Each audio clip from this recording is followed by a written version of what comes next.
So moved. Tracy Blair. Second, Nancy. Okay, now this is where I have a little trouble hearing. Okay, so there was a first with Tracy and a second with Nancy for the consent agenda. Okay, great. Is there any discussion on any of these items? Everyone's just taking a minute to look. We'll give everyone a second to consider that. Well, this is, I'm sure, an easy answer. But there's a lot of items titled print and a lot of items titled AV. Mm-hmm. And so I'm assuming that print is books, print material, all those kinds of things, and AV means AV materials. So is that a fair assumption? Correct. Yep. Those are all coded for our collection development. Okay. So you don't, I would assume they're itemized in your files. You just don't itemize it for our purposes. What you ordered, for an example. Correct. Yeah, that would be too much minutia. Okay. That's what I'm thinking as well, but I just wanted to be sure. Since I have the floor at the moment, I would like to ask you on packet page 9, which is page 5 of 8. I just happened to write down the meeting rooms page, and then to go to packet page 15. It seemed like there was a discrepancy to me, and I'm just going to see if I can identify it. One moment. Page 15. Okay, page 15. It looks like we're down 53%, which is would not be a surprise. Mm-hmm. But then I think when I looked at the meeting rooms on the budget worksheet packet, page 9, it didn't have the same number. Is there any way to reconcile those two? And forgive me, I'm just not coming up with where I saw that at the moment. So you are... There it is. Room rental, third from the bottom, which would be on packet page 10. We're down 175, so I just don't know how you reconcile those two numbers, and maybe you don't. Maybe they're just based on time and date that the reports were pulled. So the room rental on packet page 10 has it down $175. Mm-hmm. That is $175 below what the projected budget was for the year. So we usually anticipate that the room rental will be about a cost of that will make a revenue of $1,000 a year, and right now we are $175 from meeting that revenue, anticipated revenue, and so that's a dollar amount there. If you're looking at packet. Page 15, it's a different measurement. Correct. Packet page 15 is meeting room use, so that's going to be the amount of meetings that we had. And we don't really do anticipated meeting room use. It's just actuals compared to the previous year's actuals. So that makes a lot of sense. We're comparing apples and oranges, technically. Correct. Okay. And then my only other one was the Library Friends revenue, which looks like their revenue is up at the moment based on packet page 10, but we know that that's not necessarily the case. So let's see here. The last item on page 10. So the packet page on packet page 10, Library Friends revenue, the Friends fund us from their previous year of fundraising. So in this case, we are spending the money that they fundraised from the previous year, and of course last year their fundraising was fine. Right. So they have basically given us more than $5,000. That $5,000 is kind of a placeholder because sometimes they end up committing more than that. So we are over that, but it's not revenue they've earned this year. It's just revenue that they have given to us as revenue. So next year we get a long meeting coming up here, I think. Yep. So that was I just wasn't understanding. So thank you for the clarification. Not meaning to cut you off, but let's move forward. Is there any discussion?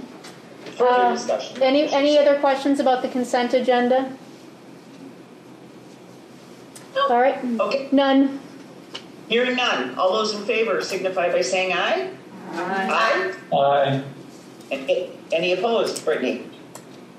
No opposes. And because Aaron's here, I have to ask, any abstentions? Yeah, no. All Now we right. have a meeting here. Hearing none, it appears that the motion was approved unanimously, correct? Correct. All right, perfect. Aaron, the next item is President's Report. Might you have anything, or should we move right down to Director's Report? No real report, but briefly, I just want to thank the board for all of your patience and flexibility during this unusual time. As you know, I was absent at the last meeting, and I'm appearing virtual tonight. My appearance is kind of unexpected.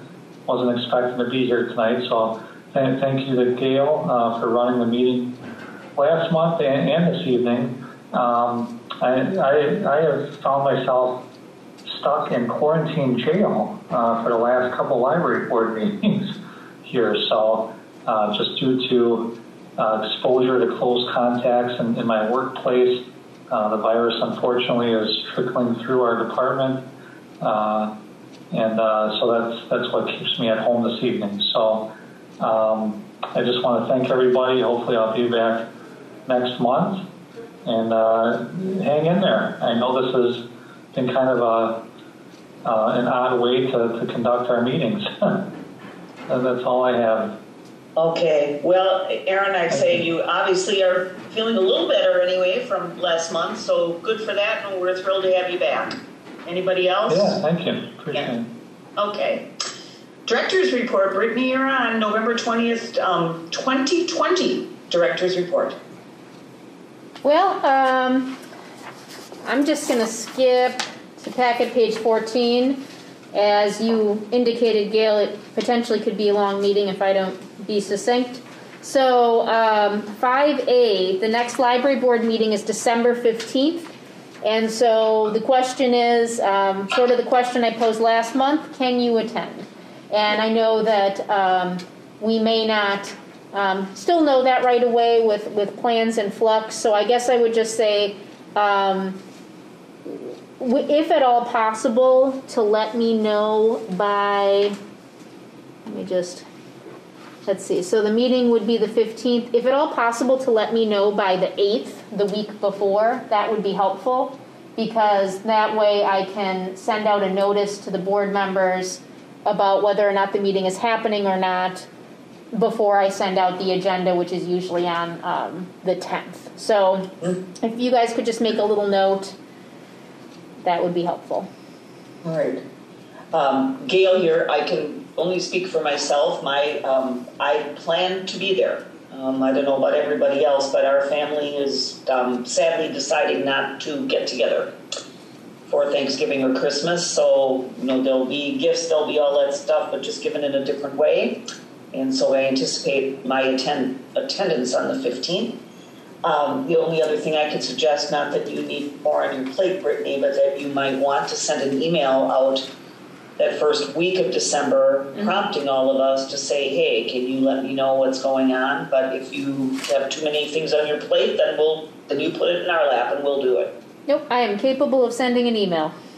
Okay. So I will do that. And can anybody else comment right now, or we're going to go with Brittany's email in early December? I should be, this is Gail, I should be able to attend. This is Aaron. I should be there right now.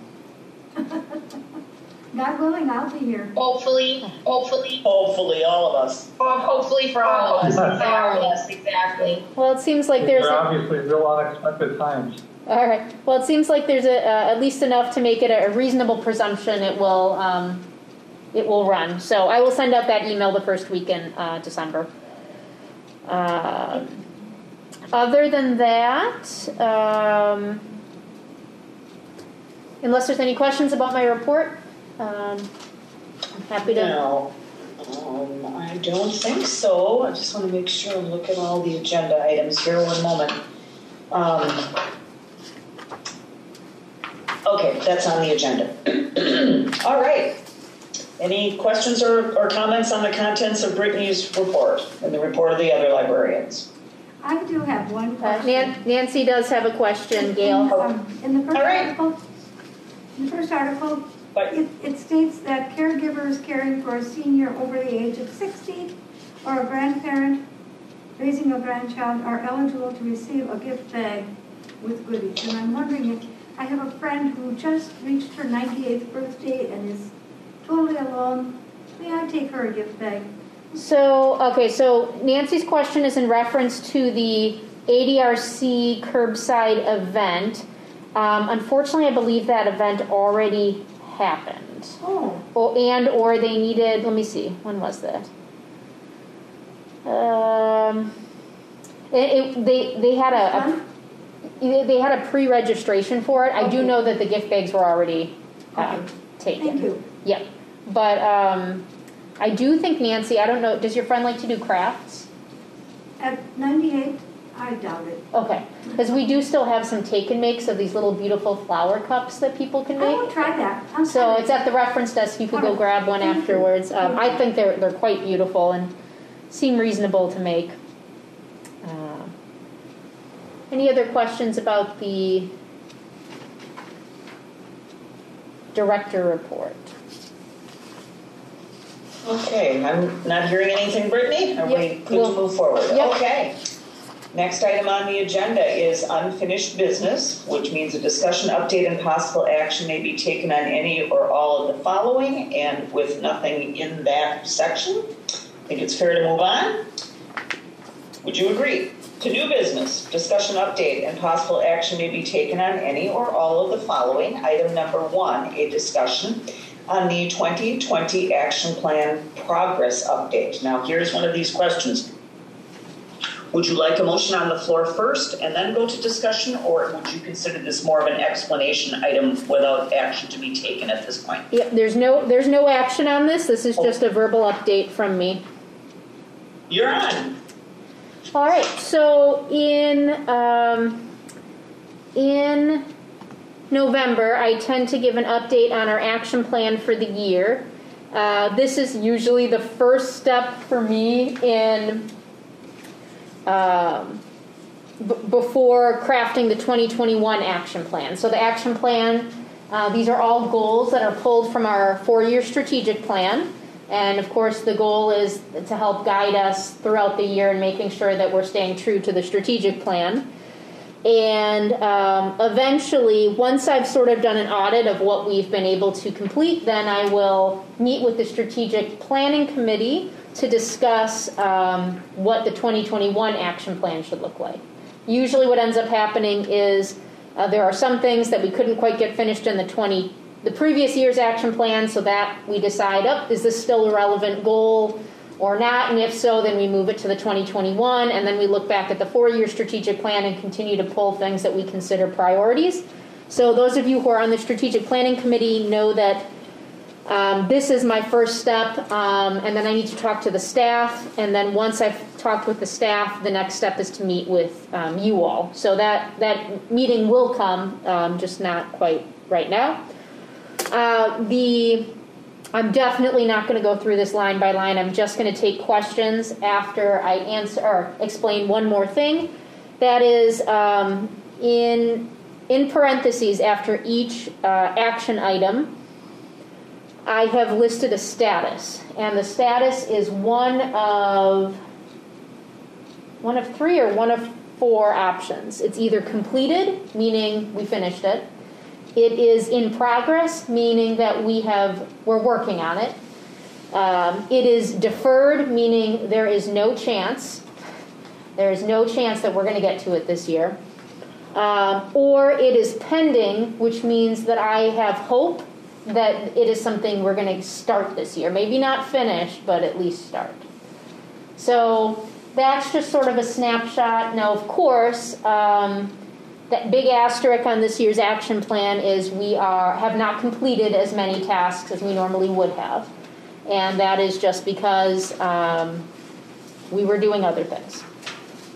And so what I did want to do is draw your attention to the final page, because I added a page to our action plan, and that's called the Pandemic Addendum.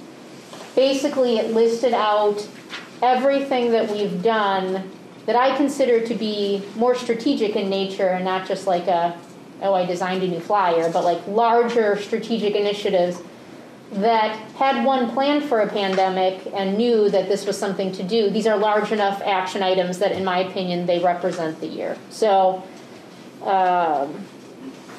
that last page represents the big strategic items that we did connected to the pandemic. When we defer something, do we need to tell why? To tell what? So Nancy's question, I'm sorry, repeat your question and then I'll repeat it. When we defer something, do we need to tell why? Oh, to tell why? You know, I don't think that, there's nobody asking why except for us necessarily. Yeah. If it were helpful, I could certainly go through and give reasons. I mean, let me give an example. Let's take the first page. So the first one that was deferred on page 1, logistics planning for external maintenance door to connect access to rear interior HVAC controls to exterior units. No time. Okay. Most of these will end up being no time. Evaluate effectiveness of wayfinding signage, no time. So it's generally then in-house. Correct, I don't yeah. want to say problem, but just... Yeah, it's most of these this year. I mean, I'm trying to think if any of these, if they were, if something else came up besides time, then it would be something that I would probably code differently, like, improve lighting. That's a bad example. Well, like on page 3. Wait, sorry, maybe it's 4. Because one of them was about because I really kind of just looked at the deferred ones. And Brittany, can I ask you, would you separate these based on due to lack of time versus lack of funding, for an example? Like, would that be a way to explain a deferral? I would have or lack of whatever? Most of these are just lack of time, honestly. They're all I could go through that again. I didn't specially code them. Now, hold on, Gail. Tracy had a question. Tracy, what was your question? Well, there's one that you were deferring about. It was something about like explore, like late fees or something like that. Oh yeah. And I'm like, didn't we sort of do that? Like, because we don't really, because of COVID, were we really doing late fees? So on packet page 20, investigate grace period for fines and or additional fine forgiveness days. So, I mean, I guess if you really want to stretch it, you could say that this action item was designed before the pandemic, right? So the intent of this action item was to try to deploy additional fine forgiveness days, kind of like what we did for the Food for Fines program. Right. And or some libraries do grace periods where like there's the due date, but the fines don't actually start accruing for a day or two. And it's this sort of generous way of saying like, okay, you got your due date notice, but the odds of you getting, like if you can just get it in the next couple of days, it helps create this better customer service movement because the due date didn't automatically come with a fine attached to it. It gave it a day or two. So we were just going to investigate that more. We did suspend fines for a period of time, certainly while we were fully closed, and then even as we were starting to get things back when we opened in June, we did backdate quite a bit to give people time and flexibility because let's face it, when people had things for a month, things got lost or buried. So we technically did do quite a bit of fine forgiveness, but to me, the intent of that action item was sort of separate from that, so I wouldn't say we quite achieved that action item, even though we did do some fine forgiveness. Thank you, Tracy. That was the one I had underlined, and I couldn't find it fast enough. Yeah.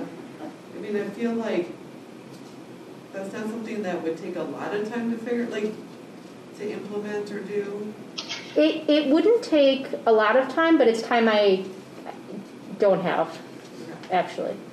And I can go into greater detail, sort of some of the challenges we've been having lately. But I also don't think, we could do a fine forgiveness day now, but we're running other programs, and we've already done quite a bit of fine forgiveness for the year. So That's why I At feel the like it's risk of more of a sounding- pending than deferring. Oh, yeah. Well, I mean, to me, we did find forgiveness, but that's separate from that action item. It's, the goal of that action item was to run fine forgiveness days as programs and to execute grace periods. Either way, I think there's more work to be done on that action item. So, I mean, pending just means that I was kind of hoping to get it done this year, and I actually just don't think I will. Brittany, if I may, Yeah. I'm not hearing all the crosstalk here. So what I think you may be saying, if I can interpret this, is that what you did was somewhat reactionary, but it's not like a long-term planning solution like would typically be in the plan. Okay, is that a fair way to characterize this? Yes. We just so happened to forgive fines, but it wasn't designed as a formal program the way I would... Right, it's not a long-term strategy. Correct. It right now is reactionary based on the current circumstance. I don't know if that helps the people who have a question in that regard, because then my next statement is going to be, and I don't know if you thought this far ahead, obviously there are a few items that got deferred or whatever for reasons that I can appreciate.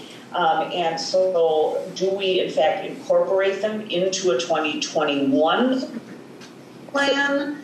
I guess, and maybe that's a strategic plan question instead of a full board, but I would like to hear the board's comments on that issue or topic. If we can take a couple minutes for that as chair of strategic plan, I'm asking selfishly if we can get a little feedback on that.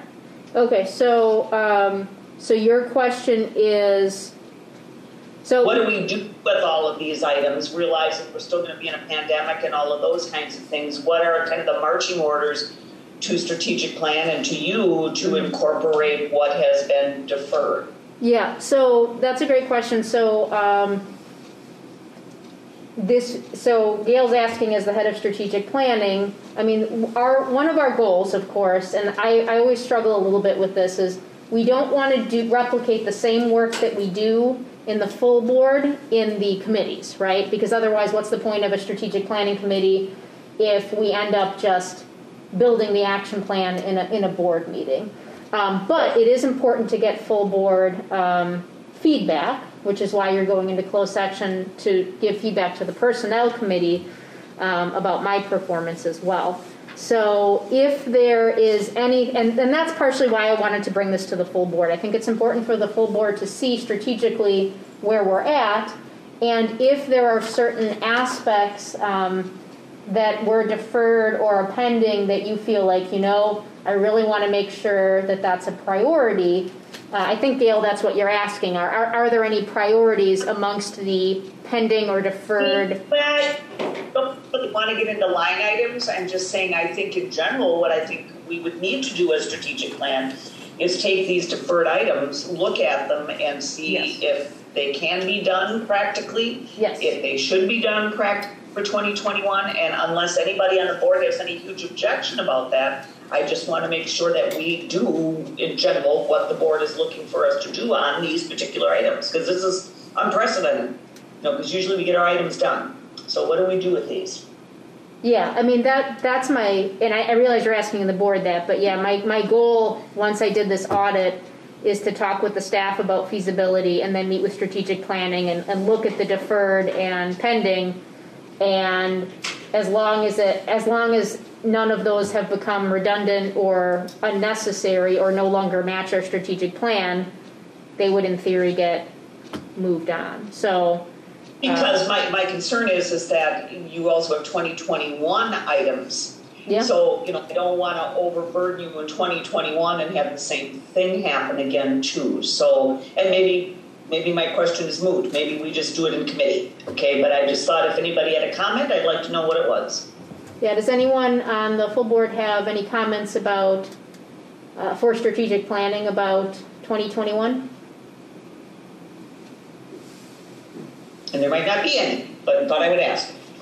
Just going to give him a second, Gail, to think about that.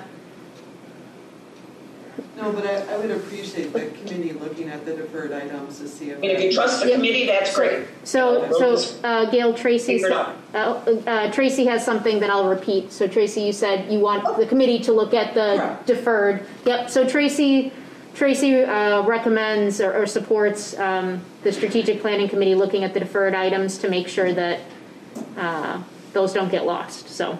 Yep. Okay. And I think we should. So I just was wanting to ensure that everybody was on the same page with that, realizing that we will still be in a pandemic and there's only 24 hours in a day for Brittany and staff to complete some of these things. So I don't want to overburden and also then make it harder for Brittany to achieve her goals.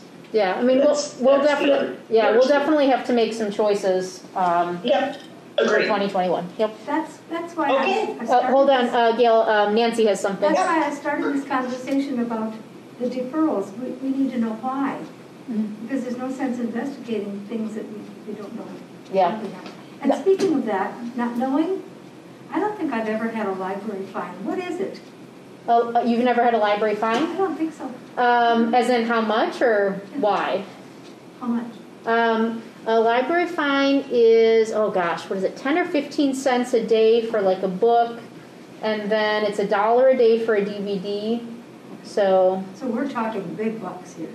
We're rolling in it. We're like Scrooge McDuck's big cash room. Thank you, dear. So we will, and I mean, honestly, I don't think there's a single thing on here that is deferred due to anything other than time and or pandemic conditions. Like we had programs designed for patrons in their 20s and 30s, like our Nerf War night, and that got canceled. So the community corner. The community corner, we just didn't have time to do that yet. Yeah. There wasn't anything that came up that was like, oop, this was no longer a good idea, or due to a senior living community getting shut down, we weren't able to do X. It was pretty much just time. Okay, so any questions about the action plan update? No, it just sounds like strategic plan. We'll be looking at the deferred items then and trying to put them into 2021 as best as we can without, overburdening you and being realistic here at the same time. So we will do that. That's our marching orders, it sounds like.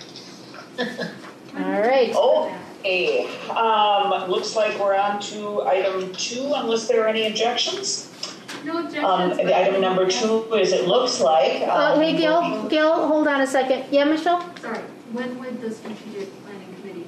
I have no idea. Do we need to do that between now and the end of the year? We do.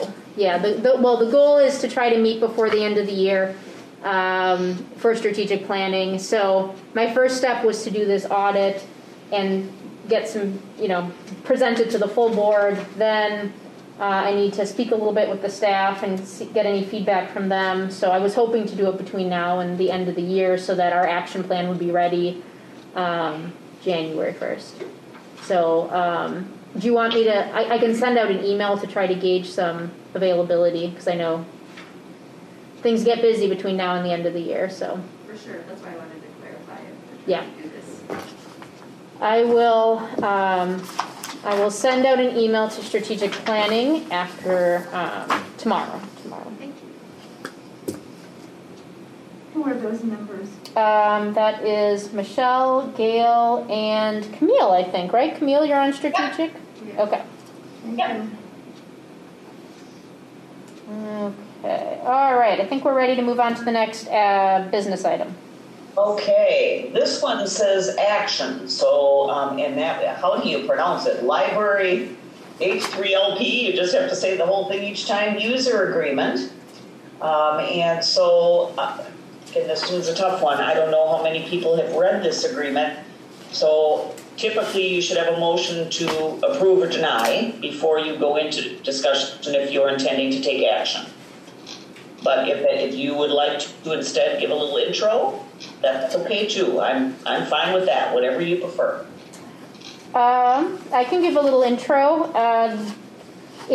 You can call it library help. The 3 is their clever way of, I don't even know why, but library help. It is a chat-based program that allows you to embed a chat widget on the website. You may have seen them in like at banks, and it's just a way of having an instantaneous conversation with people, just a different way. What we have noticed is that more and more we're getting people calling during the day to ask questions about their account, wanting books put on hold, and then all of a sudden they go, I gotta go, I'm at work. Or there's a baby screaming in the background. And so just really wanting to be able to provide another way for people to get library help, library support. Sometimes people may want to ask us questions that they don't feel comfortable coming in person, right? So let's say the question was, I'm looking for books on how to do holistic healing and essential oils for rashes. Well, maybe they don't want to stand in front of the reference desk in front of our big room and ask for books about rashes. They can send out a chat and say, can you give me some, areas in the library to look for that. I used this at my last library. It was very successful. A lot of times students would send chats with like, oh my gosh, there is a patron making a really loud noise in this corner. It was just a way for them to communicate with us without necessarily having to approach.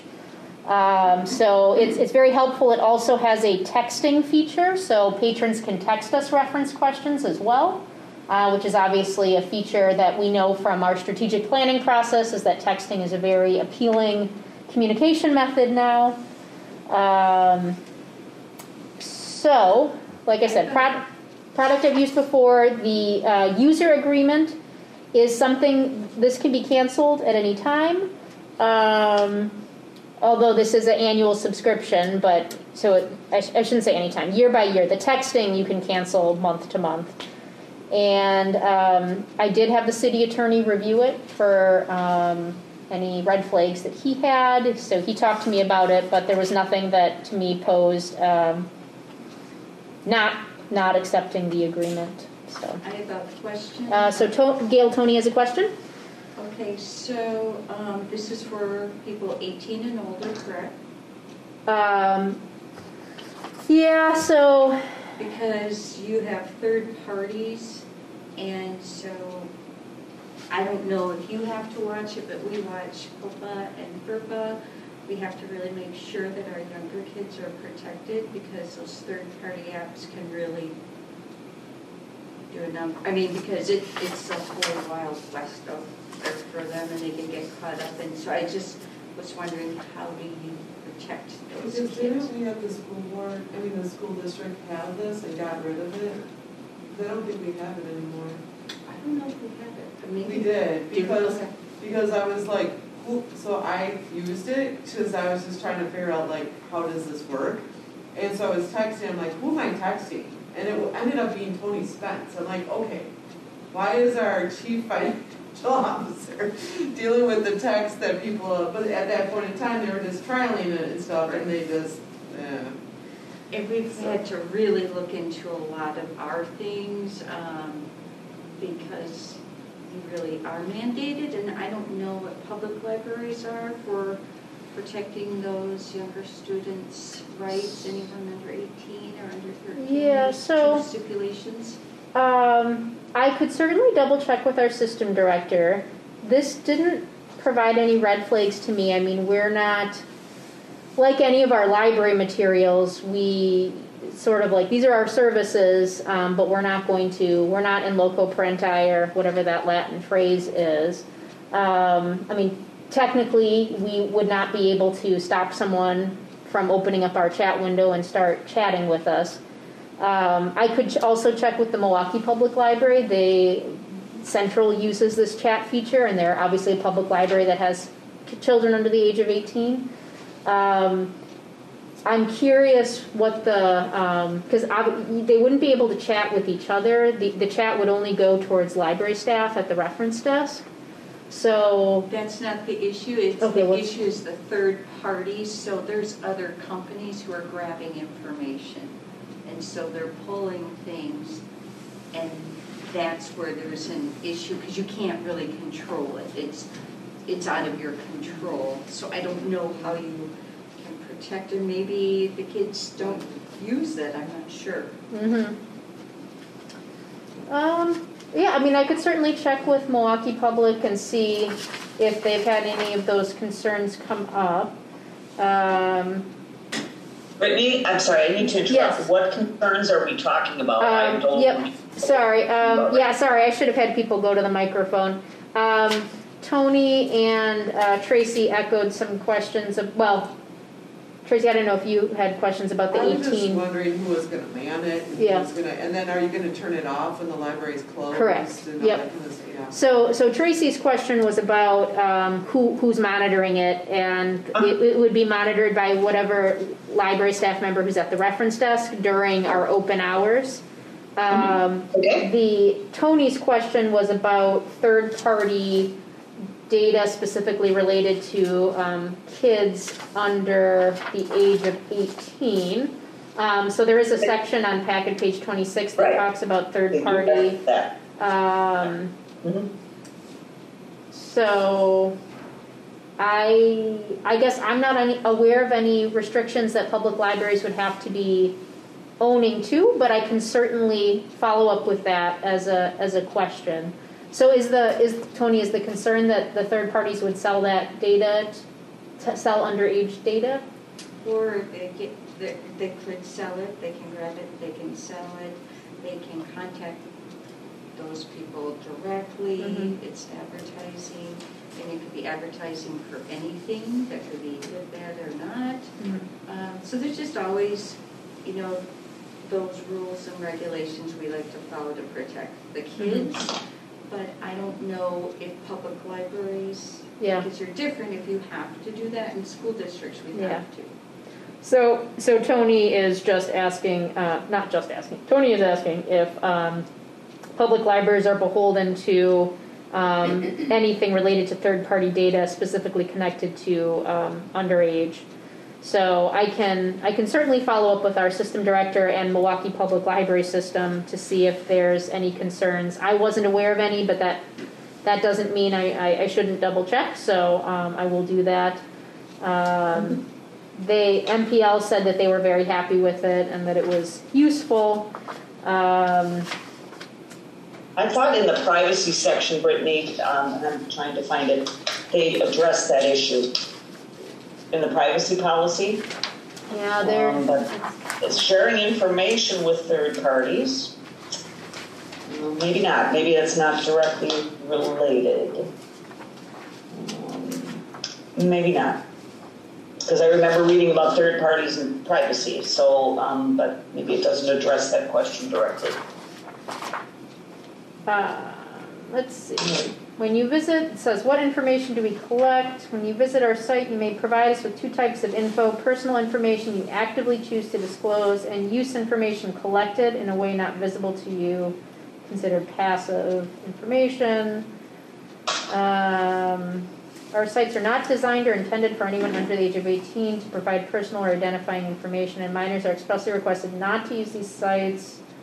Should we inadvertently acquire personal information or other data from users under the age of 18, we will not knowingly provide this data to any third party for any purpose whatsoever. It does cover that topic. Sorry, can we go back to the basics just for a second? Okay, so I'm sorry, Michelle, what part do you want to go back to? Just the basics for a second. So Oh, how sure. does this work? We will text questions and to the reference phone and Like when you're on the website, do you ever go on a website where it says, can we help you? And it's this like side text that comes up. oh yeah, like a chat box. Yeah. That's what this is. Well, there's actually both of those things. So there will either be that little chat box that pops up, can we help you? And people can do like Skype chatting basically to answer questions. Or like they could just have the library text number, which would be different than our library main line. It's a text number. And you could text just on your phone, hey, what are the library's hours today? Or how do I look up something on my account? And then the text would appear in the library's, in the librarian who's monitoring the chat account. The text would show up as a chat. And so just like if they went through the normal chat box on the main page of the website, and then the librarian would chat back and it would show up on the patron's end just as a text back. So that's so sorry, so my question stemming from Okay, that so, is, yep, so what's your it's question? just a chat box on the website. Correct. There's not really identifiable information that can be shared, right? Because they won't know who it is, or is it pulling it from the computer that you're using? Yeah, What so. I'm saying, a text would have identifiable information because that's your phone number, but Mhm. if it's just a chat box. Yeah, But what you do is, so they are collecting all the time, and so not knowingly, they won't give out student or children's information, but they may not know, and that will go out there. They also don't take responsibility for any content, so it may be, you think it's gonna just be one way, but the way the kids are now, within an hour and a half, they figure out a way to go back and forth and back and forth. And so it's always just those protections. It's like protecting them from themselves. Yeah, Because usually you wouldn't have to worry, you wouldn't think about those things, but after dealing with our friends, they don't need to do things. It is kind of weird how it says you may be transferred to online merchants and other third-party sites through the links and frames of this site. We are cautioned to read such sites' terms and conditions. And that, it's like some of the sites may contain information or material that is illegal, unreasonable, and then some people may find it inappropriate or offensive. Yeah, this is certainly cover your, this language is designed to cover every possible avenue. And these are reasonable questions to ask. Unfortunately, it's, it's balancing how much of this is actually going to happen against progress, right? We certainly, I have a feeling that if I were to accept other chat platforms, they would have similar, right, language and profiles. And I can certainly get more information on this, but I would hate to not investigate services like this, because I actually do think that our ability to support the public in ways other than email and a phone call, I think, is going to be important for us as we move forward. They were very open to having conversations about this document, so I could certainly ask them, but I also have a feeling that how they collect or don't collect data is very much fundamental to the structure of their software. So I don't know if I can necessarily tell them to turn off their passive information gathering necessarily. So then it would just sort of come down to are we willing to accept this or not, and what are we responsible for? So. Brittany, if I might jump in here, because what I think you're talking about is certainly, having read this document, it is one of the most restrictive documents I have read in a long time. Okay, and the thing that concerned me, I realized that anybody's user agreement is going to be slanted towards the one who owns the product. I get that. My concern is that they even disclaim negligence as they disclaim everything. You can't sue for anything. You can't do this for anything. And most legal agreements say absent negligence. Okay. And that means that they do something on their end that is negligent. Okay. They are absolving themselves of all of it. And the other thing that concerned me is the age of this agreement. It doesn't look like they've, in 2014, 2017, I think I saw. So, a lot has happened in a few years here technologically and all that. The age of the document concerned me a little bit.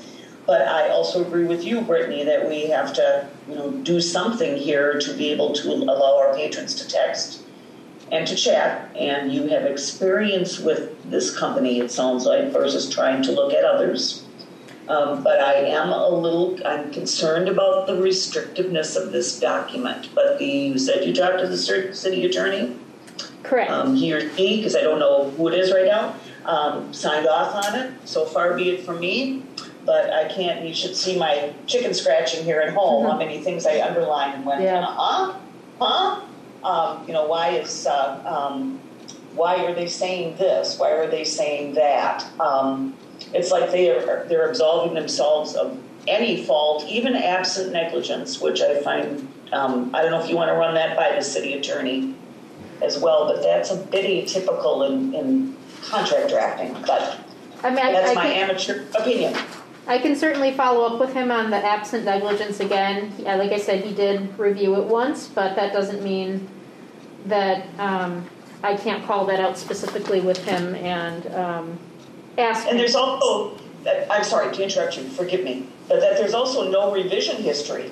And if you look at packet page 37, the update remains the same, but a revision history was added to the end of the document at the suggestion of the trustees present at the, so I don't even know where we're at. Oh, I'm in the wrong page. Forgive me. I'm in the wrong page. It's okay. It's a big packet. I'm sorry. There's something I wanted to say there too, and I flipped to the wrong page. Well, it says on here under the user agreement, it does at the very end of it before it gets into the private policy, it says agreement last modified June 27th, 2013. Exactly. Yeah, that is quite old considering how far technology has come in 7 years. Mm-hmm. And unfortunately, I mean, I know that's their latest agreement because I asked them 3 times. Because This is not actually a contract we sign. It's just a user agreement for using the site. They don't have a formal contract. So, I'm sorry, this format is so hard. I apologize if I'm interrupting again. But like for an example, in termination, there's no notice requirement. Okay, typically in a termination, they have to notice you and say this, or that happened, and give you an opportunity to cure, meaning an opportunity to fix it. There's no notice requirement here, so they can just unilaterally terminate you. And again, the profit motive is there that they don't want to do that.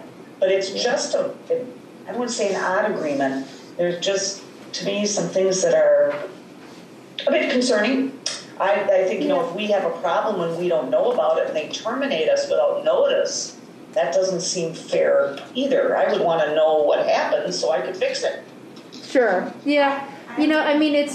Luckily, it's not like it's our electric bill, right? So, to me, the impact to our infrastructure, if they were bizarrely to do that, is so low that wouldn't stop me personally from not wanting to accept this. I can certainly, I'll ask about the absent negligence with our city attorney.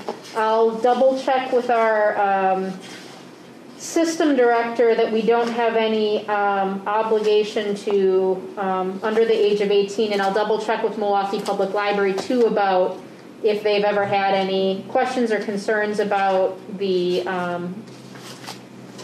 third party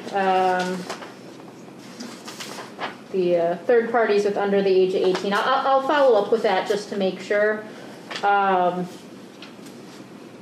And there's one other I would like to add. Yes. On the user's license grant to site, everything that happens is their property.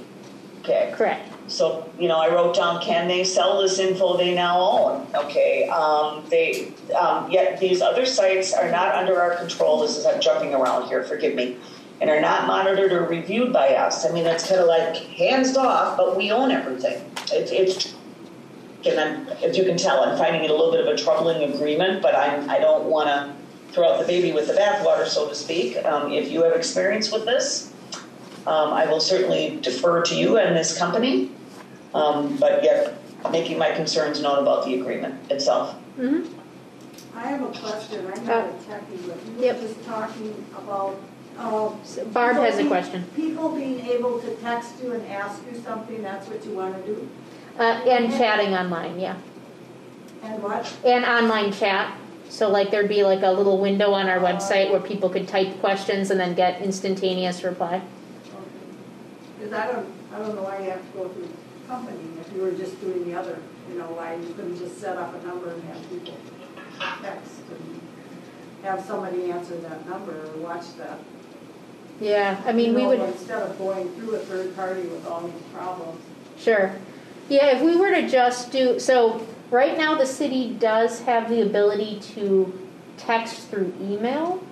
But but not necessarily the other way around, right? So if I wanted to text, if you only had your phone, Michelle, and you were way up north, I could send you an email, but if I knew your phone carrier, it would come to you as a text, but we can't send documents or PDFs. It would only be like links and words. But you, I do not believe, would be able to text me back. I'd have to double check. We just got this information this week. The upside of this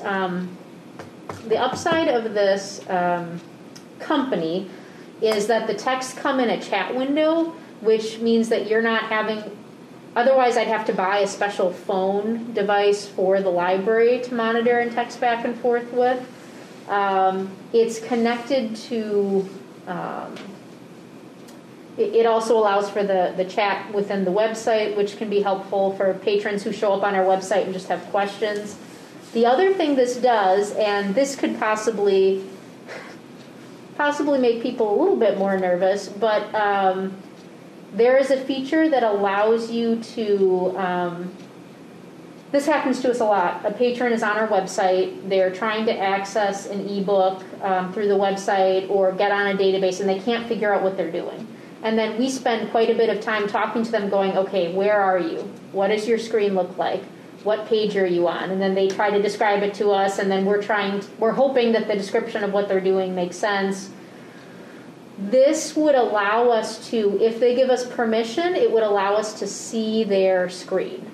Kind of like, what do you call it? When IT people take over your, we wouldn't be taking over their computer. It's not like we could remote in and start clicking on things. It's just a remote viewer. So all we could do is, if they give us permission, we could then see a snapshot of their screen. So we could say, oh, see, this is the problem. You went into the databases when you should have been into the ebooks part of the website. So that is the other feature that it allows for. It also allows you to attach files. So like, let's say somebody is chatting with me and says, hey, I would like to reserve a meeting room. We can attach the meeting room reservation form and send it through the chat, and then they have that attachment. So that doesn't mean that these aren't very important questions to answer, but those are, to answer your question, Barb, those are sort of the features that make it more valuable than just potentially having a separate phone line with a cell phone. Well, I know you are trying to think of the future. Yep. Have you any background as to how often you're using this now that you don't have it? Can you sort of tell if there's a need for this? Because there's going to be competition in other companies, and this is really pretty sketchy as far as privacy. I mean, I could get another company as a comparison, but I suspect that they would all be fairly similar. I picked this company because the pricing was very reasonable, and I do have a working history with them. Not a relationship like we're buddies, but just I'm familiar with the product, I know the features, and they served me well in the past in terms of function. And they're also the same company that Milwaukee Public uses, so I know that it's been working for them as well. Well, it just seems, though, that all of a sudden you could be getting all kinds of people trying to sell you stuff because of something you've asked about. I think, too, knowing that if you're looking at their screen, that becomes the property of this, because they have access to everything, and they're saying, we own it all. I don't know if patrons would really be out for, they saw I have this tab open or that tab. Right. So I can ask, I think that is an area that is worth asking them more questions about, so I will. Which area is that? I'm sorry, yep, I didn't hear. Yep, sorry. The area of the information that they own. So Tony's comment was that screen viewer that we talked about. Does technically the screenshot of that person's computer, then is that part of the information they might be able to have and use? So, Gotcha. And Brittany, can I add to that? Of course. When you send text or a message or whatever, is your name or phone number on there? Is there a way to identify who the source is? I mean, the chat itself is not going to have a name, but if their background script is recording the phone number, then it would have at minimum the phone number. Okay. Sorry. Yeah, no, I can certainly ask those questions. Obviously it's not something we've done yet. I have a trial right now, but it's not running live with the public. It was just things that we were looking at the software features so we could see what it could do and not do. So I can definitely ask them those questions. They were very open to any questions that we had. So I will.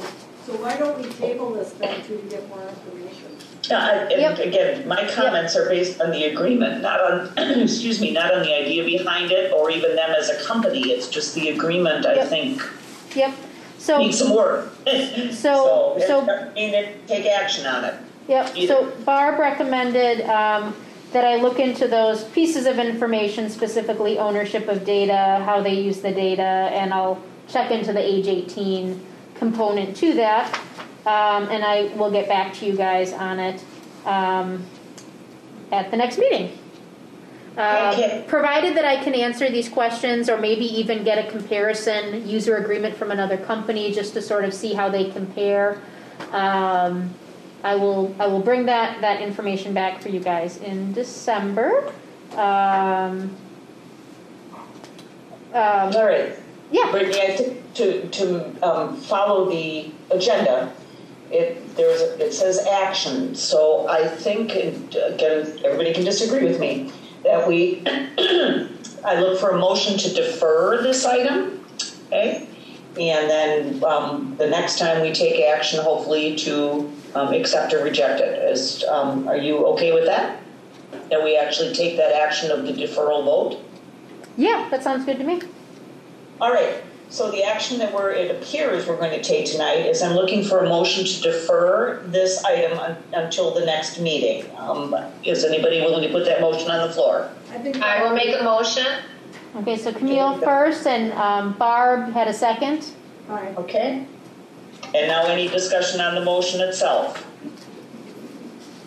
Okay, hearing none. All those in favor, please signify by saying aye. Aye. Aye. Any opposed?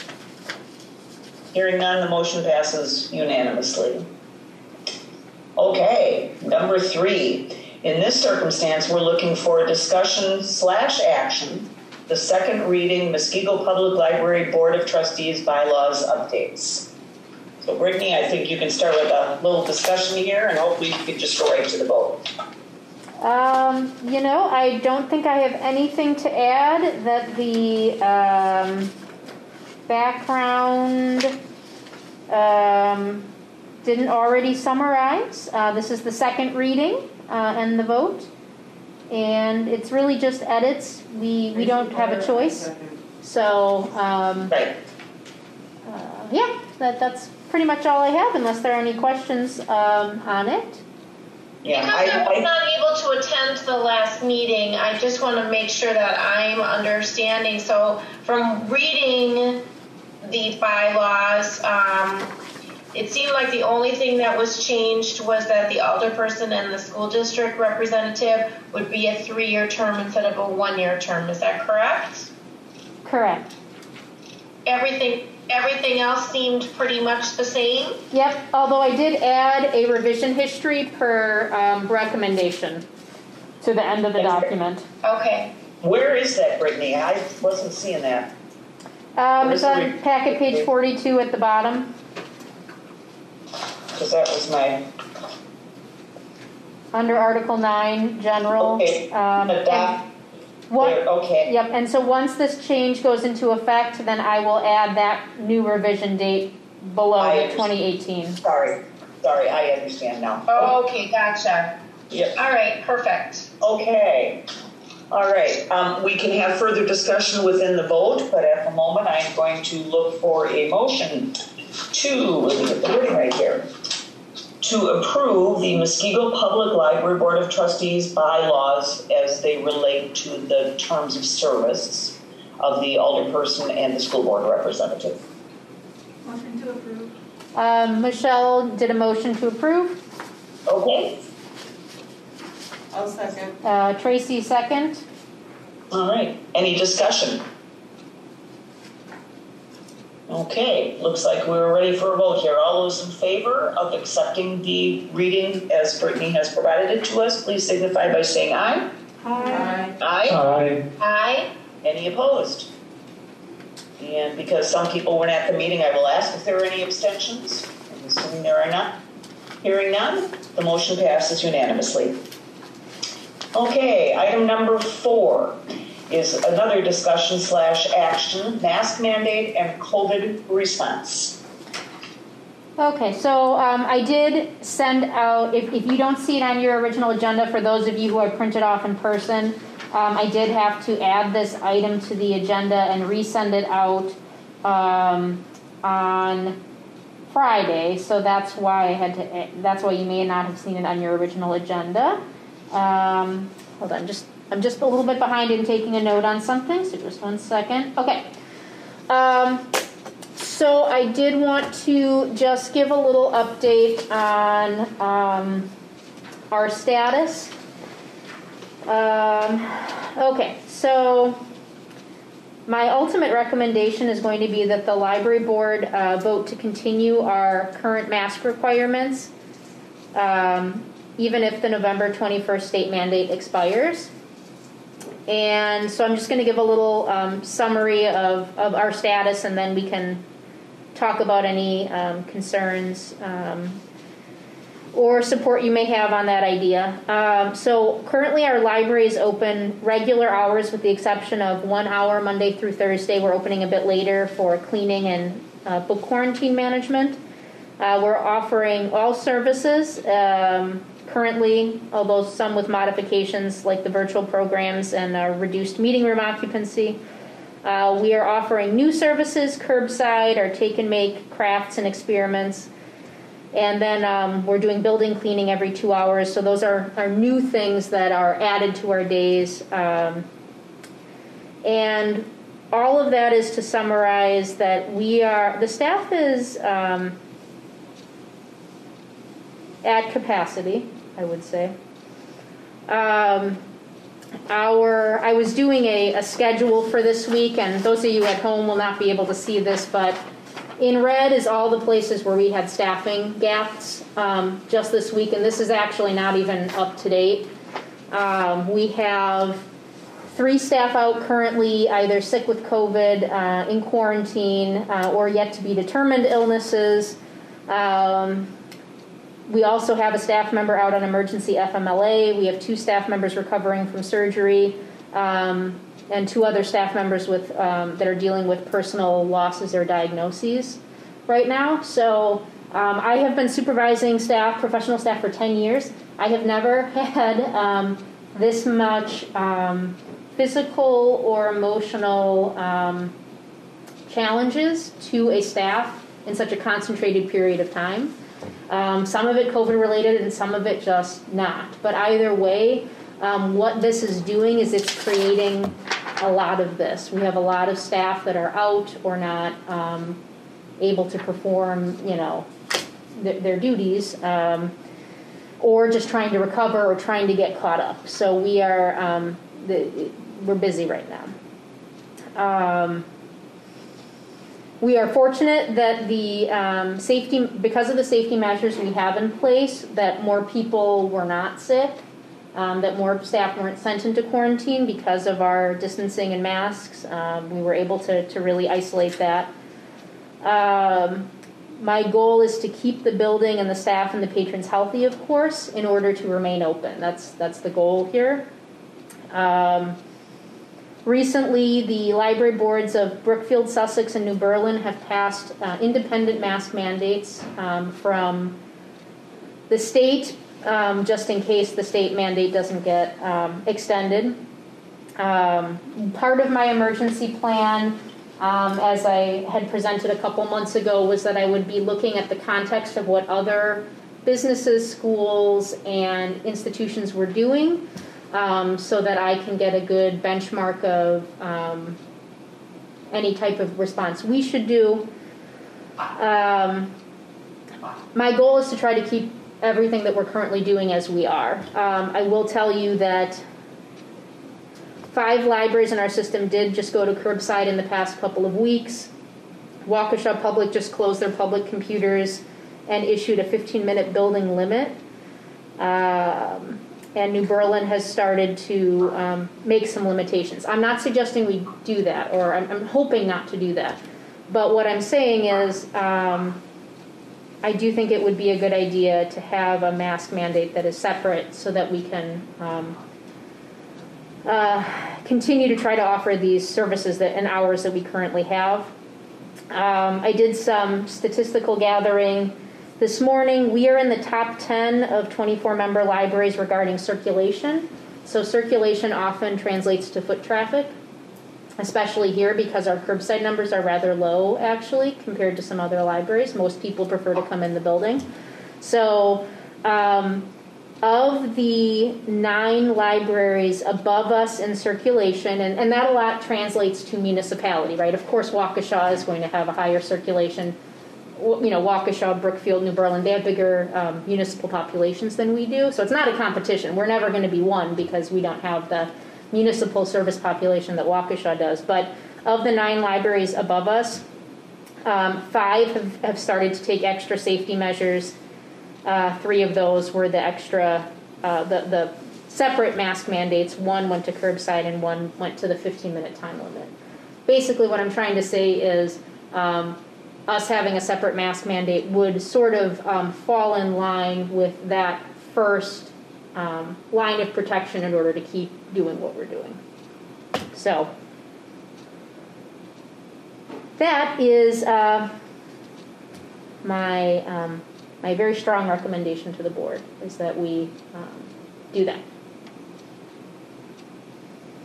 Okay. We can go about this in 2 ways.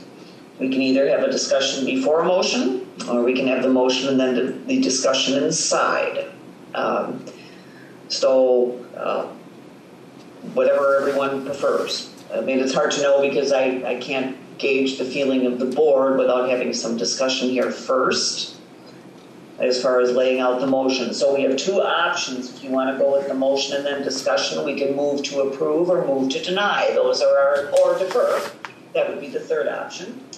So if anybody would like to make a motion, they can, or we will discuss before the motion. I want to be flexible here.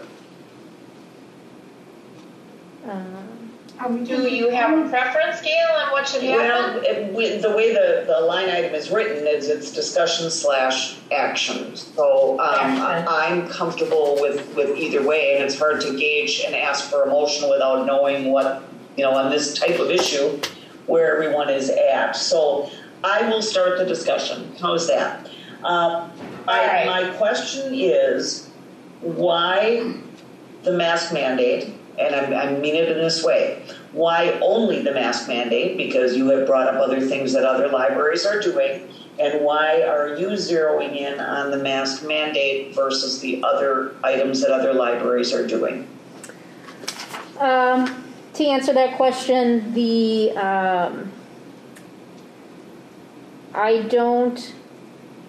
I desperately would like to keep us open. So, in my opinion, moving to curbside, I would prefer that to be, I would prefer to take low-hanging fruit steps first.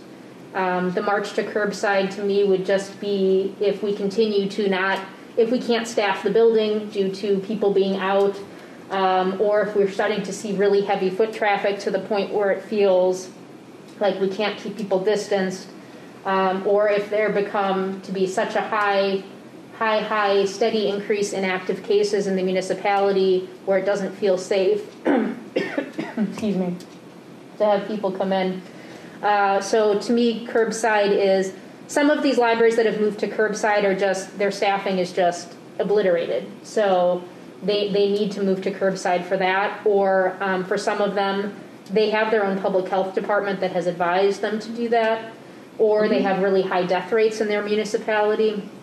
So while I'm not thrilled with the active case numbers, I do think that there are some less dramatic steps we can take first to hopefully not get to curbside. So that's why I'm not recommending that yet. The 15-minute building limit is another thing. I recognize the service that we provide and people's ability to be using the computers to look for places to rent and to apply for jobs and to communicate with family members. These are important things in their life, and so every decision that I have to make is a balance of recognizing that those important moments in their life against public health safety. And so right now, I still hope to try to preserve some of those abilities. Going to 15 minutes is basically just people coming in to grab books and leaving, or people coming in to copy a document and leaving. So I hope to, again, not get to that 15-minute building limit. So to me, the mask, I know staff will feel safer with people wearing masks when they come in the building. To me, it seems in line with what the recommendations are from public health officials, and it is something that is already, our patrons are already used to doing, so it would not be a additional burden to have that continue, even if the state mandate were to expire. Okay, allow me to follow up for just a moment, and then I'll open it up to the floor. Question number one on this one is, are we, forgive me for not knowing, but are we the only one that will have a mask mandate? I think you mentioned maybe somebody else does. Forgive me for not remembering that. And number two, how are we going to enforce this mask mandate? Because whenever something like this is done, then what do you do when that person walks in without a mask? Mm-hmm. And I don't know the answer to that. I'm not necessarily expecting you to know the answer to that, but I have to raise the question. If we're going to put it out there, then we got to do something. Nope, I have the answer to both of those. So Brookfield, Sussex, and New Berlin. So as I mentioned, we are 10 on the CERC and CERC traffic list. Brookfield, Sussex, and New Berlin have just created separate mandates in preparation that if the mask mandate expires, theirs will continue. I do get the sense that a few more libraries would follow suit with that. Right now, with the 24-member libraries in our system, I would think all but a couple do require masks in the building, so they are following that the state mandate. So right now, like I said, 3 of them have created individual board mandates. I'm not sure how many others would. Based on our CERC and foot traffic, I would recommend it. It seems in line with other libraries our size. And then in regards to your question regarding enforcing it, we would enforce it the way we would enforce the way we're doing it now, which is to just kindly offer the free masks that we have to people. And then offering other services like curbside if they don't feel comfortable wearing a mask. Obviously, if they have a medical exemption, then the mask is not required. They're just, they're about and doing their business. And if people refuse, then we do kindly ask them to depart. So far, we've had maybe 1 or 2 patrons who have just left. But by and large, most people are coming in now with masks. And or they take a free mask as they come in.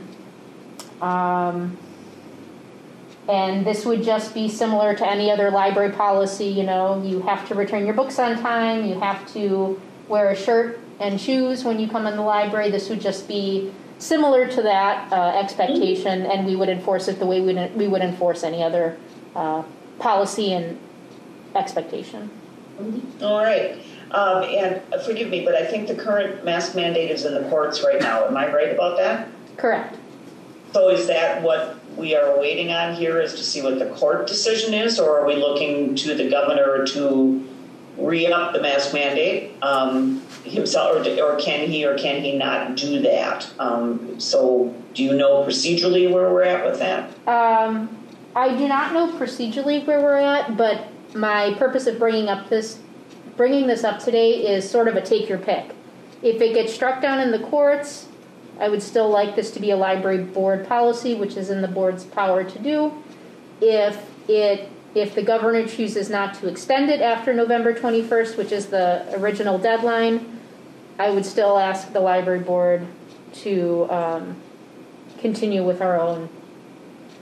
So what my suggestion on, let's say the court rules it is unconstitutional, I'm assuming it's a constitutional question, it might not be a bad idea to run it by the city attorney about whether we can have a mask mandate if it's been ruled unconstitutional by the Supreme Court. We can. I already talked with the city attorney. The constitutional question has to do with whether or not the governor can do it and how he writes the executive orders. Individual businesses can require what they want. Tracy, did you have something to add?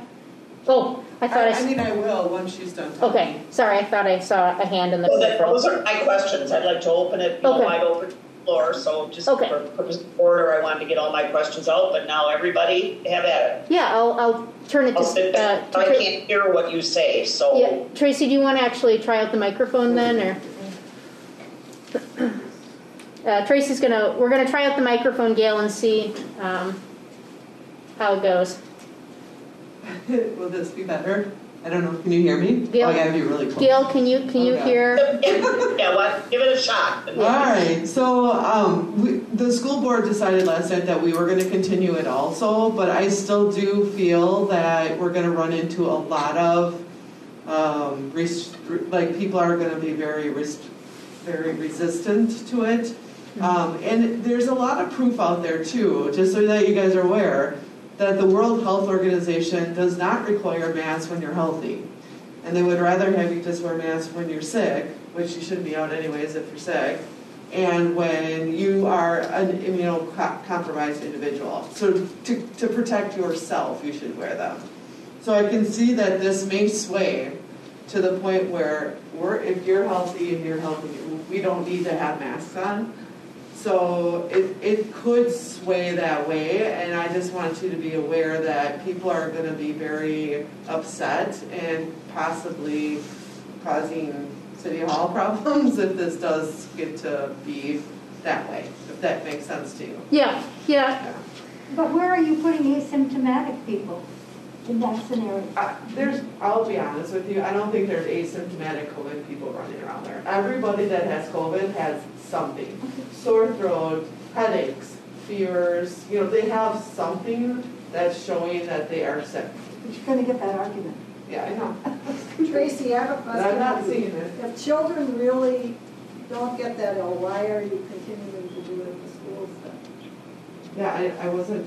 You weren't there? Okay. No, I have a hard time with the mask thing, because I really do feel like if you are healthy, you should not be immunocompromising yourself with wearing a mask. I just think it's not something that you're actually helping yourself with. It's a false sense of security is what a mask is.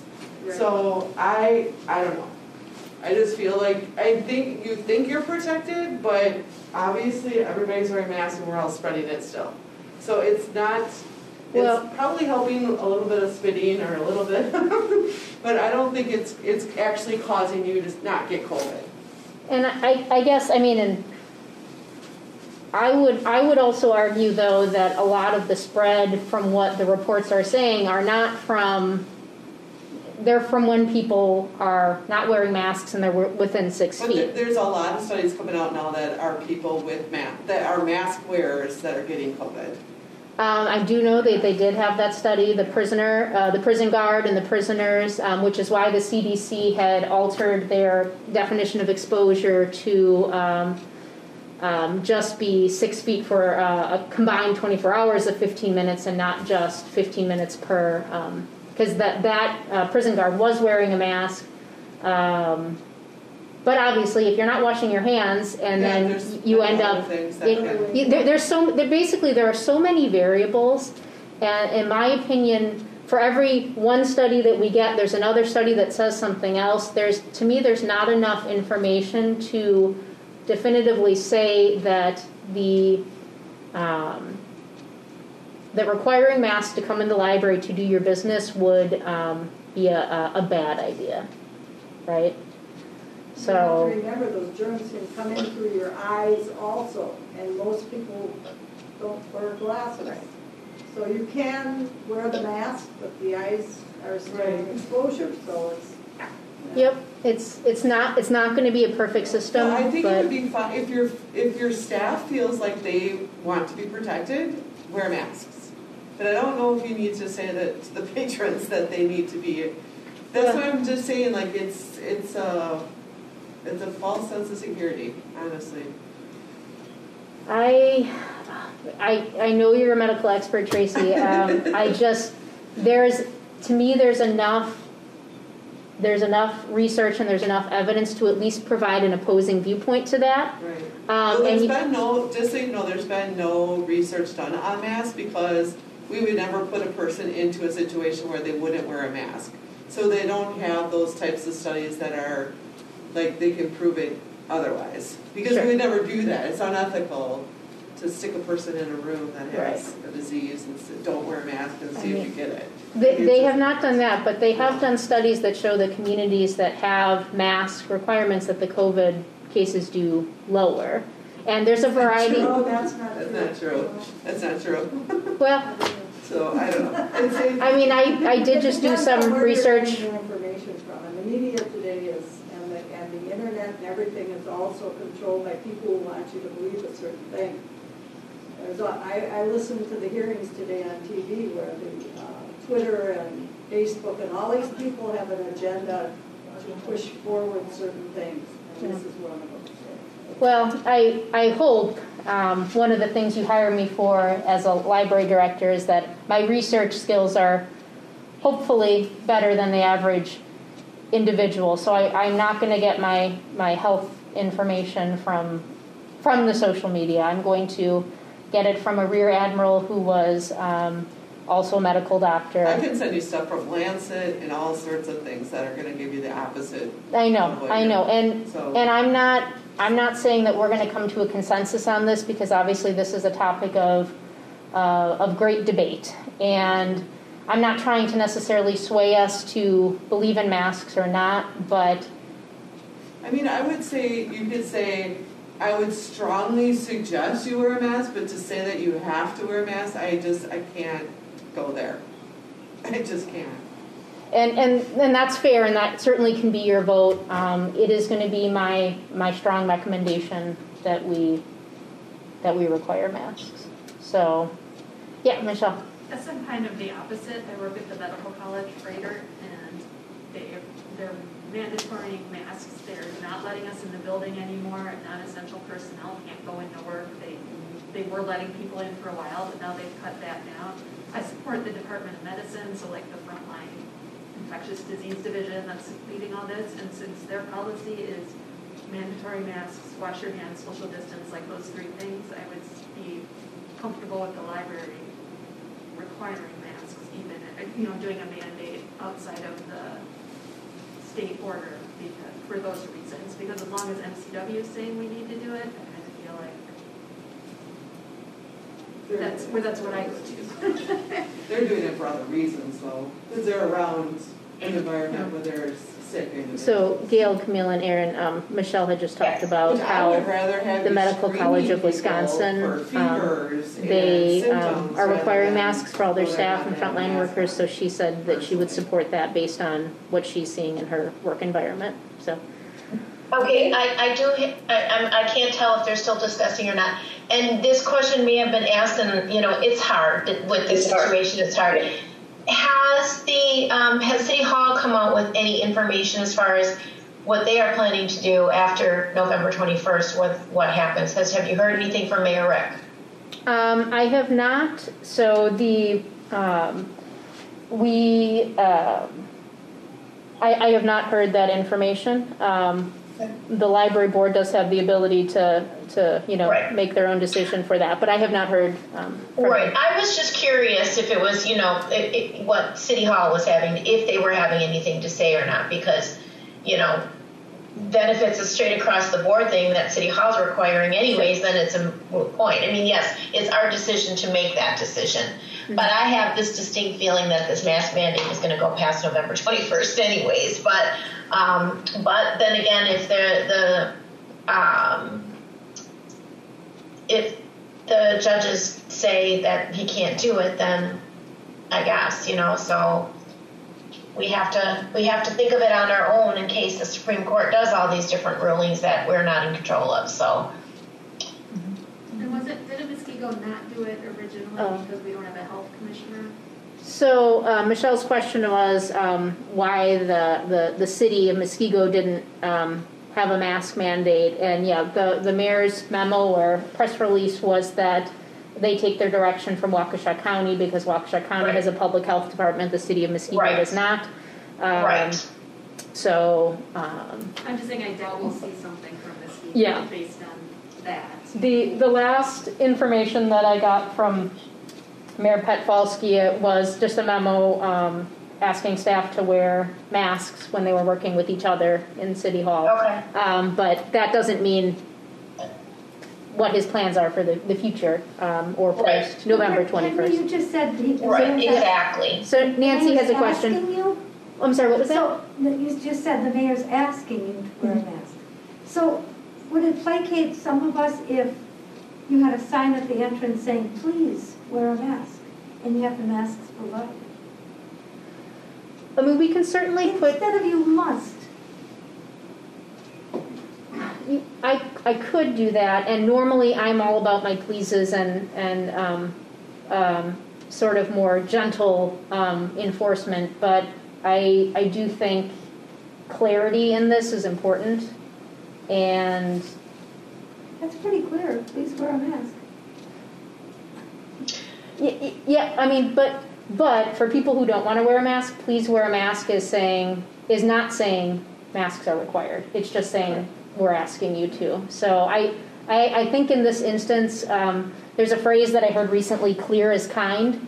And in this instance, I think that making sure that it's clear to people what the expectation is important. So. Do you have a date in mind that let's just say Wisconsin mandate is null and void as of the 21st and nothing else is put forward? Do you have a thought process in mind as far as how long you would like this to go on? How long would I like it to go on? Yeah. I want it to end today. No, I guess wrong wording on that part. Were you having a thought on length of time? I would just it would be the same way that I'm tracking things currently, which is just what is the trajectory of active cases, what is the trajectory, or what are the recommendations that I'm seeing through the health channels, through the CDC, through Johns Hopkins, things like that. So. Okay, so and Tony was saying that basically the school district is going to keep the mask a mandatory thing as well for the children. Tracy said. They're doing Tracy, it so okay. they can stay open. They're doing it so they can stay open. Tracy said. Okay, well then, as far as I'm concerned, the library is filled with children, so you got to kind of keep it uniform. I mean. I don't know, you just gotta kind of, that's just my opinion, but you really kind of gotta keep it uniform. They have to do it in school. Yeah, this is Aaron, if I can weigh in here. Here's my dilemma, and both Camille and Tracy just stated something that I agree with. So I'm trying to find the middle ground here. If the goal is to keep our library open and preserve, the integrity of our service offerings right now. And by the way, I think we're doing an excellent job overall at cleanliness, at the quality and the number of services we're still able to offer. I think we're doing exceptional. compared to other libraries and that. If the goal is to stay open and continue to preserve what we're doing, I think the board needs to take action tonight. I don't quite know what that action looks like, but I think we need to figure something out. In addition to the libraries that Brittany mentioned earlier, the Franklin Public Library caught my eye on Facebook the other day, and I just happened to find it a little while ago again. So I have my Facebook open on my computer. You can search for this, at your own leisure, but here's what they're up to. They put out an update on their Facebook page a number of days ago, stating that effective Thursday, the 12th, which already passed, they're going down to reduced hours and services. And here's what they're calling for. And I understand, they're in Milwaukee County.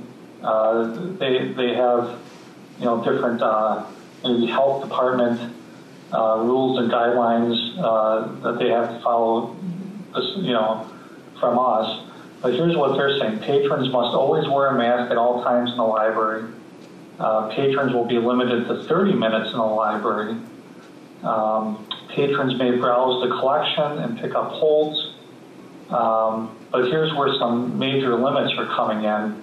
So they're limiting you to 30 minutes in the library. They're also limiting you to one 30-minute computer session. And then they're also closing off to the public all study rooms and meeting rooms as well. So they're getting pretty restrictive. And that's just Franklin. That's besides all the other libraries that Brittany mentioned. So if the goal is to keep doing the great job that we're doing, I think we need to take some sort of action tonight. As far as the integrity of masks themselves go, we can debate endlessly over the science of whether or not they're a good defensive device to keep the virus away from our noses and mouths. But, at that point, perception becomes reality. And I'm afraid that if we don't require the use of masks, I'm afraid that the perception is going to be that we don't care about anybody's safety, and that we may even scare away potential patrons, and you might even scare staff, to be honest. So I'm afraid we're going to create the conditions, the condition where people are going to want to stay away from the library when we don't want to do that. We want them to come. We want them to feel comfortable and carry out their business and leisure with us. So if the goal is to, again, preserve what we're doing, and I think we're doing an exceptional job, I think we need to take some sort of action here tonight. I'd be open to,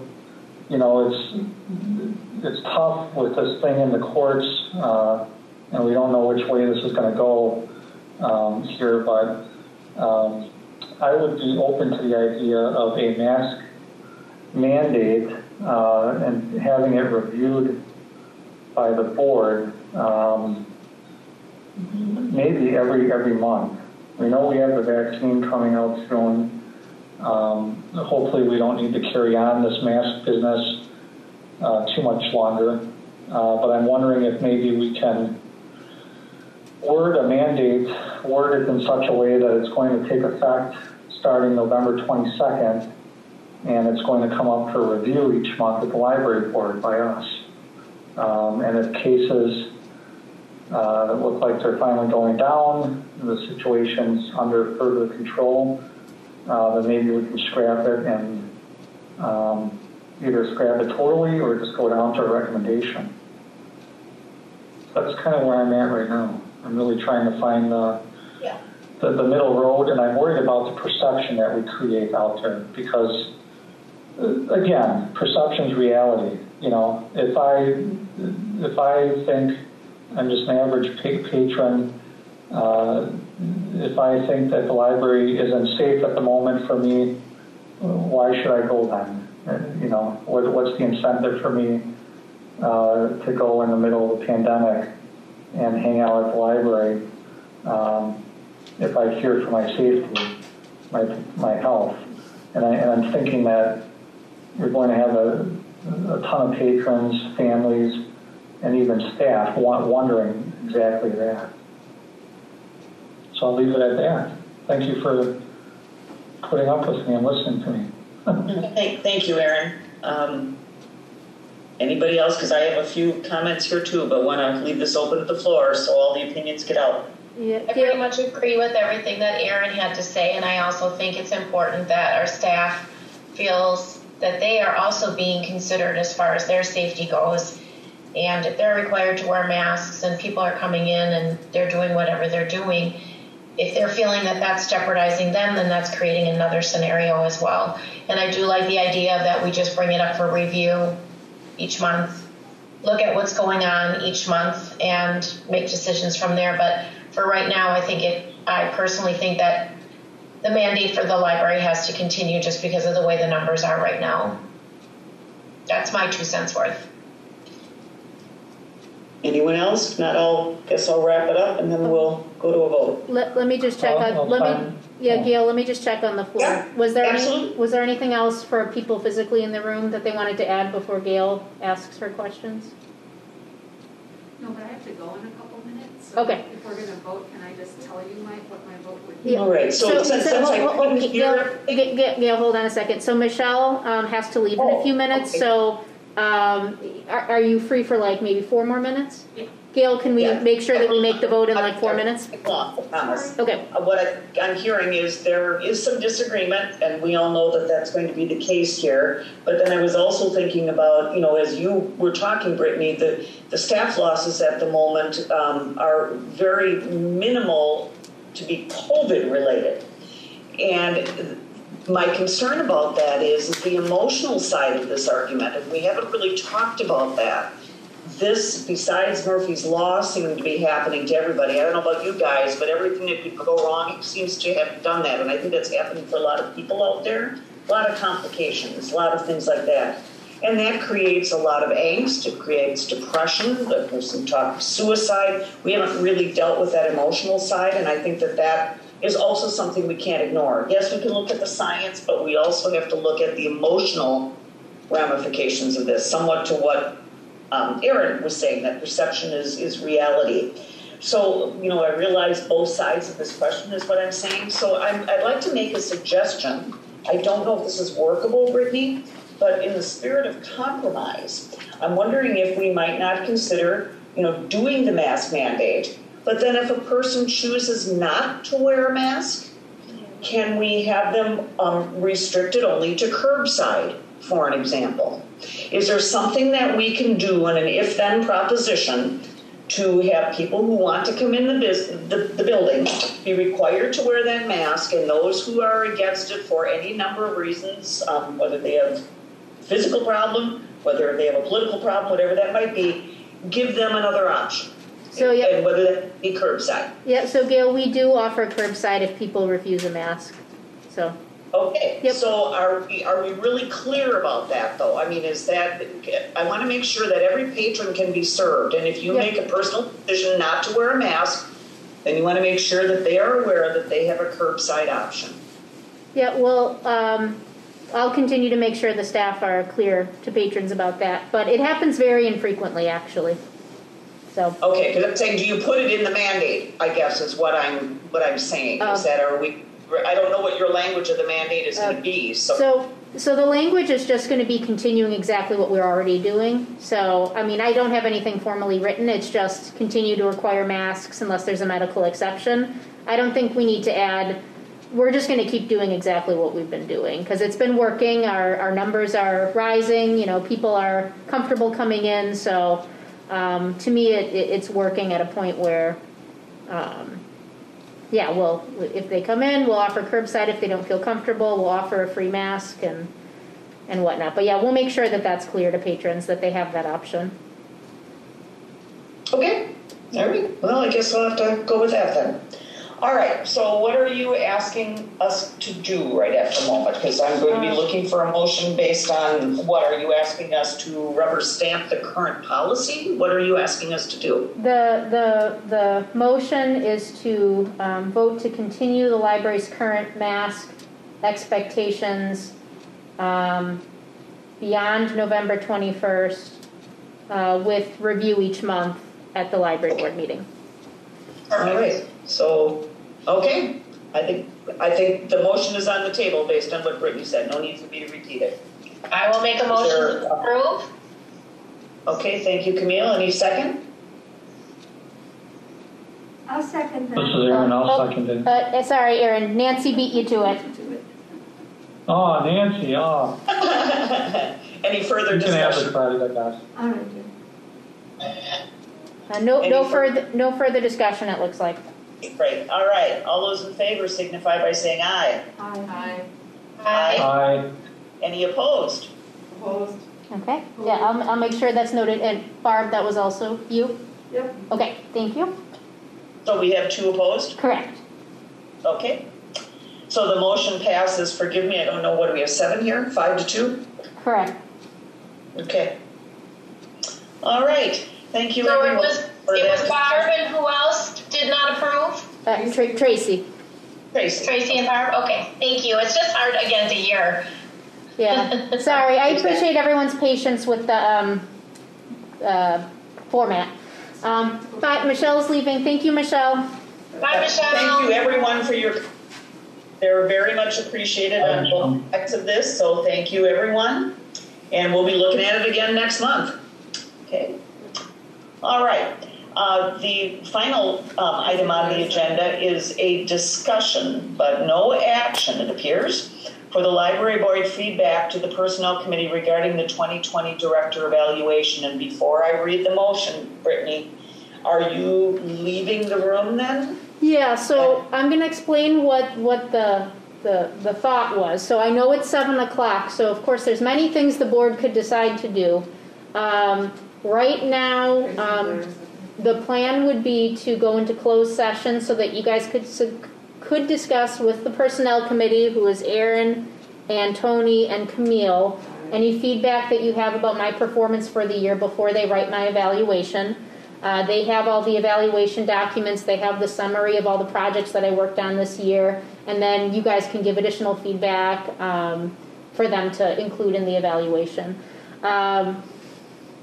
I know it's getting late. Alternatively, you guys could decide to just email your feedback if you felt like a discussion wasn't necessary of that. But otherwise, to go into closed session, we would read the notice. I would end this meeting here. I would pull up a separate Zoom call, and then you 3 would come back into that separate Zoom call so that it would be separate from the public, because this is an evaluation. And then you guys could all talk while I leave the room. And then I would come back. I would end the closed session Zoom meeting, bring back the public one, and then we would end the meeting. So, Okay. So As long as there's somebody there to bring you back, because obviously I can't. So yeah. So all right. Is everyone sort So of? how is everybody that's there feeling about it? Are they wanting to continue this evening? Yes. We're here. But my preference is to continue simply because I'm not sure when I write a big long email and all that and everything else I have going on in my life right now. So, but I will defer to the majority, whatever everybody wants. Okay. So Nancy's okay to continue. Tony, are you okay? Yep. Barb, Tracy? Yep. Okay. All right, so they are okay to continue. So I am going to end this meeting, and I'm going to open up that closed session Zoom meeting. After you read the closed session. Yep. All right. Okay, the Library Board of the City of Muskego will meet at approximately 5 p.m. or as soon as thereafter as time permits on Tuesday, November 17th, 2020 in Meeting Room 4, Muskego Public Library, Cell 73, West 16663, Janesville Road, Muskego, Wisconsin, following conclusion of consideration of the above portion of its regularly scheduled agenda to vote on a motion to convene in closed session at said time and place for discussion relative to discussion relative to the library board feedback to personnel committee regarding 2020 director evaluation. The library board will hold the closed session in meeting room 4 at the library. A closed session for the above purpose is authorized pursuant to the provisions of Wisconsin Stat Section 19.85 sub 1 sub c, which authorizes a governmental body upon motion duly made and carried to meet in closed session to consider employment, promotion, compensation, or performance evaluation data of any public employee over which the governmental body has jurisdiction or exercises responsibility. Upon conclusion of the closed session, the library board will convene in open session to consider its public agenda, including motions to recommend approval or rejection of the above listed deliberations or any of the public agenda items that have not been acted upon. Okay, so in your opinion, Brittany, does that constitute the motion? Looking for a second, or would you like another motion? I would do a new motion to go into closed session then. Okay, I'm looking for a motion to go into closed session pursuant to Wisconsin Statute Section 19.85 sub 1 sub c. I motion. Tracy has a first. Second. Do we have a second? Barb has a second. Great. Looking for a vote. All those in favor signify by saying aye. Aye. Aye. Aye. Aye. Any opposed? Okay, hearing none, we're in closed session at 6:55. 6, yeah. That's what I have. All right. I will bring you all back so you guys can go to that second link that I sent you. See you in a few minutes. Okay, thanks, Brittany. Thanks, everyone. Okay. Let's see if I can.